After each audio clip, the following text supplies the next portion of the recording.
In front of you, or in front of me, but on your screen, is every piece of equipment that was ever used to film an episode of BBISHOPPCM's World of Obsolete Technology, now BBISHOPPCM's World.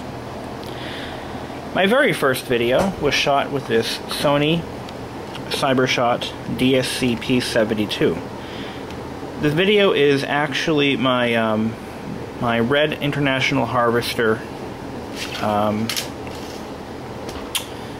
engine. It was a the hell was that? Like a 1.5 or 2.5 horse engine that my grandfather had given me, and I wanted to make a video of it after I got it running for the first time. I shot that video in the summer of 2006. Actually, I shot that video the week I was hired at the job I have now, and it was I had taken a week off between jobs. I was switching to a different job, and I decided to take that week off. Actually, I think it was more like 2 weeks. And I worked on this old engine, I got it running, and I shot a video with this camera. I then opened up my very first YouTube account, which is ironically the one I still have, and it's all been uphill ever since. I then decided to purchase a second camera. I didn't have the money to buy a video camera. The only video camera that I had at the time was a JVC, or maybe it was a Panasonic actually, VHS-C camera that was given to me by a friend, an old one, an old camera. And I needed a way to shoot quick blibbits of video. I didn't really start making more videos until 2008. When I bought this condo, because now I had room to set up a little mini lab of vintage computers that I was acquiring at the time. And what I ended up doing was I started using this A470 PowerShot, which is a very, this has been a very decent camera for the money. I paid about $1.20 for it, and I bought one for my sister, actually. I bought one for her and myself for Christmas of 2008. Sounds about right. Or was it 07? No, I think it was 2007 or 8. I don't know which. Either way. I'm thinking it was 2007, but it doesn't freaking matter. Actually, I can tell you right now when it was. I should have the receipt in the damn box. Let's settle this argument once and for all. When the hell did I buy this stupid camera? There we go. Yeah, the receipt's right on the box. I bought this camera.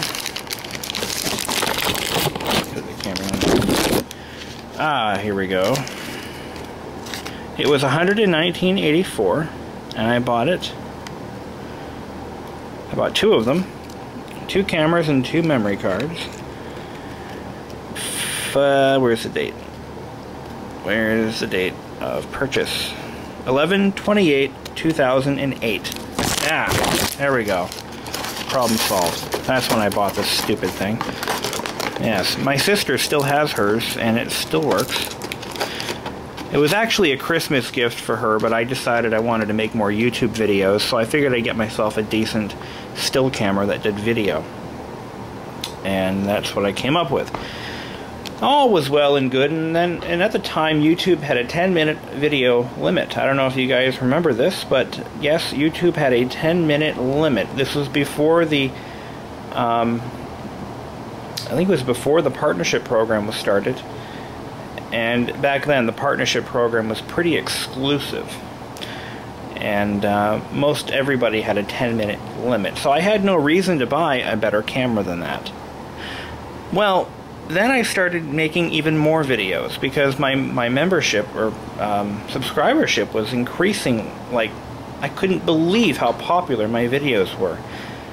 So I bought myself a camera that is missing from this lineup. I bought a Flip Minnow.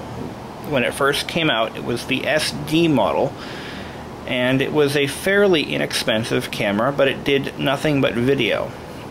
Around that time, I had bought my first scooter, a 2-stroke Chinese scooter that I thankfully don't have anymore, and I started making videos riding the scooter around town.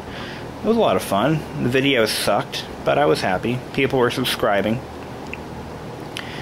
And then I realized that the limitations of that camera were pretty bad because it only did SD. Not that it was an issue for me, but it had no expandable storage. The battery was not replaceable. The camera wasn't the most reliable thing in the world, and the video quality left something to be desired. Like, for instance, if I moved the camera around too much, the video just took on a really weird effect. After I got sick and tired of the flip minnow, I bought this camera. This was a Sony DCR-TR V19. V-Westlife actually has one that's a step above this one. He made a video of it not too long ago.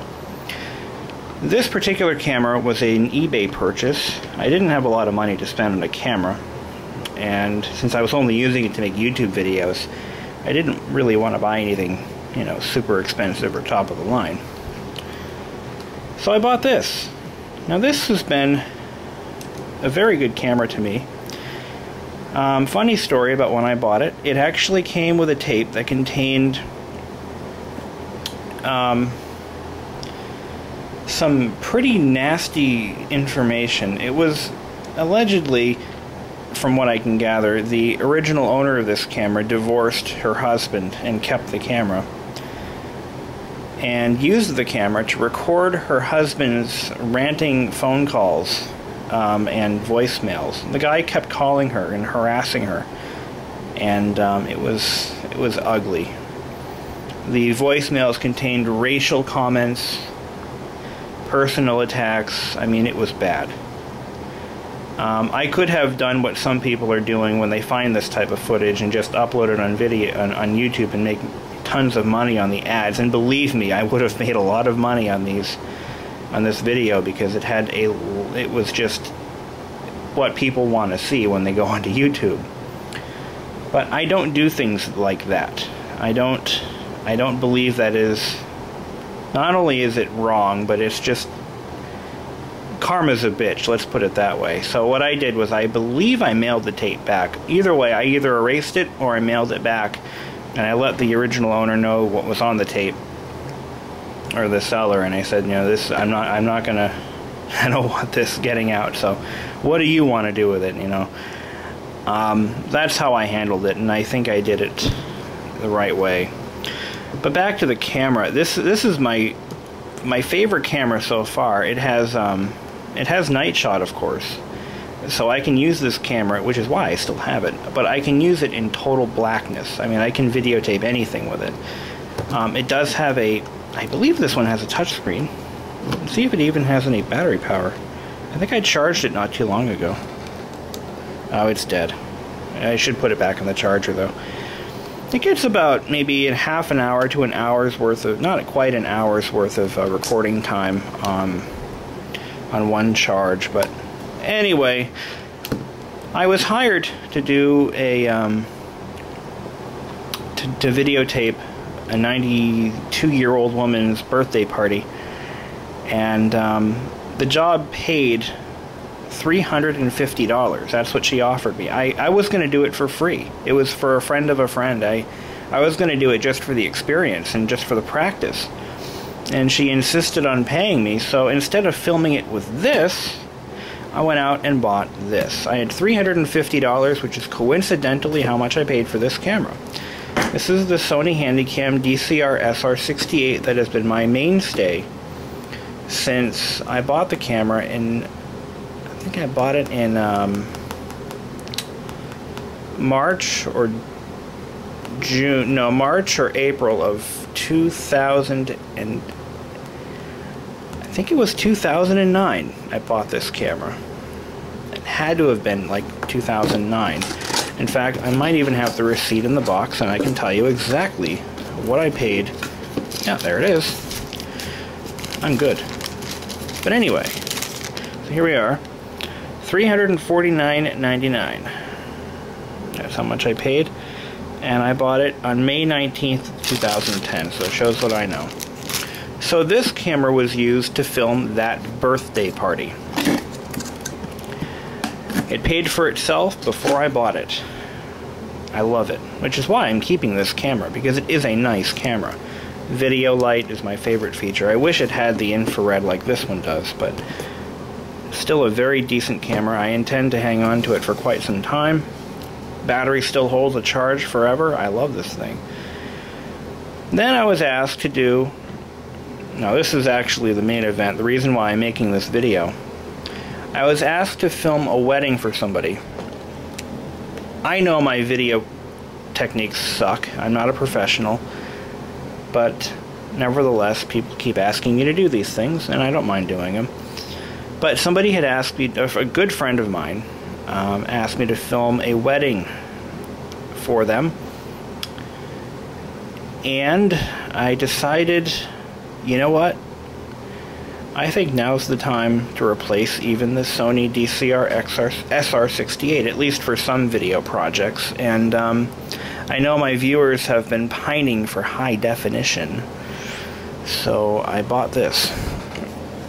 This is the cheapest camera I have ever purchased, new. One of the cheapest. This is my JVC HD Vario GZE10, and yes, I read that off the box just now. This is my new high-def camera, which I'm going to be using to do all YouTube videos from now until I buy my next camera. This I paid $149.99. It was an open box special at Best Buy.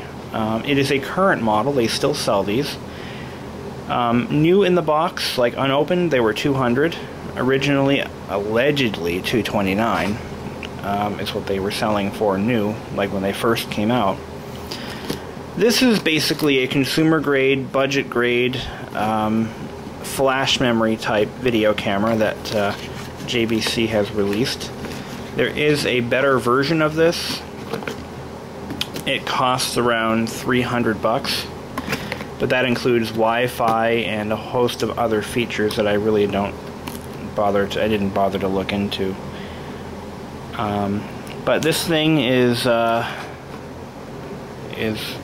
let's put it this way, it's no handy cam. I mean, it weighs nothing, and it gets about 40 minutes on a charge. 40 minutes to an hour, they're saying. I bought, with the money I saved, I picked up a nice new SanDisk Level 10 32 gigabyte memory card. It goes up to 64 on the camera. 30 megabytes per second. Not bad. And so there you go, guys. Voila, new camera. Not what I wanted. I wanted to spend $800 on a real camera, but unfortunately I don't have $800, and I still have to buy a dishwasher. But this one has 40x optical zoom. It has, I'll just read the main selling points here. Super low lux, which I've tried. It doesn't really work that well. Built-in face detection, which I normally turn off. It does have a stabilizer just like this Handycam does, but it's probably, you know, a watered-down version of it. Compatible with SD, SDHC, or high capacity, and XDXC. I think the XC is just a higher capacity than in HC. The software it comes with is actually on the camera. When you plug this into a Windows machine, it'll install software right off the memory card, or the internal memory card. So it does not have, at least I don't think it has, the software on CD. I see this as being the new trend in software distribution. I bought a case for it at Sears for 10 bucks. You know, the usual. Every camera I buy a case for it. So there you go, the new BBISHOPPCM camera. And I'm gonna save all my video equipment. I don't know why, I just do so. This is still my daily camera. I use this for everything. This one, not so much. And that Mavica, I'm gonna start using that for other stuff. That thing takes some damn fine pictures. So there we go, guys. We're going HD. I know you've been wanting this for a long time, and you finally got it. So my next video will be in HD. This is my last standard definition video, unless I come up with some reason not to make an HD video. So, I hope you guys enjoy. Things to come. And we're gonna pack all this stuff up and move on out. Alright then. Well, let's do a quick demonstration of the JVC. We'll open it up, give a quick view impression of what this camera is all about. It does not have a touch screen, which is something that I'm going to have to get used to. All of my handycams have had touch screens. It doesn't have a lot of controls and functions and whatnot. It has this built-in automatic mode, which actually automatically does macro shots. If you're close up to something, it'll focus in on it pretty well. There's a lot of things that this camera does not do that like it doesn't have, I can't lock it into a macro mode like this one I can. It doesn't have a video light. It only has 32 gigabytes of video capacity, which is about 4 hours in its highest, no, I think it's like 3 hours in its highest quality mode, so that's not too bad. Battery life is limited a little bit, so I might have to get another battery for it. But it does have HDMI out, which is nice. It has, let's see, of course it has the AV standard definition, you know, composite video outputs. Of course it's supposed to have that. It does have a stereo mic as far as I know. Of course it has a zoom mic, which is a feature that most cameras have these days. It uses the stereo mic to zero in on sounds that are far away as you zoom out, you know. Really not much to write home about. It does have a tripod mount, of course. And yeah, this one you cannot fit a lens to it, it appears. So if I wanted to add a telephoto lens or some wide-angle lens or something, I can't do that, or a filter. The Handycam has that ability, which is nice. In fact, even this one does, I believe. Yeah, it does. Yeah, I believe there were accessories you could buy with this camera that could snap right onto the lens. But all in all, it's a pretty nice little camera for the money. I mean, $200 if you were to go out and buy one, you know, in the box, which isn't too bad. I mean, it's not going to break the bank. It'll do the job. I did run some test video with it, and I am impressed with the quality. It's not too bad. It's basically oh,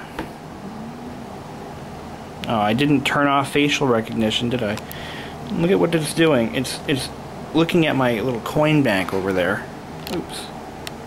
And it's recognizing the face. See? That's funny. That makes me laugh for some reason. Well, there you go. I'm gonna just shut her off here.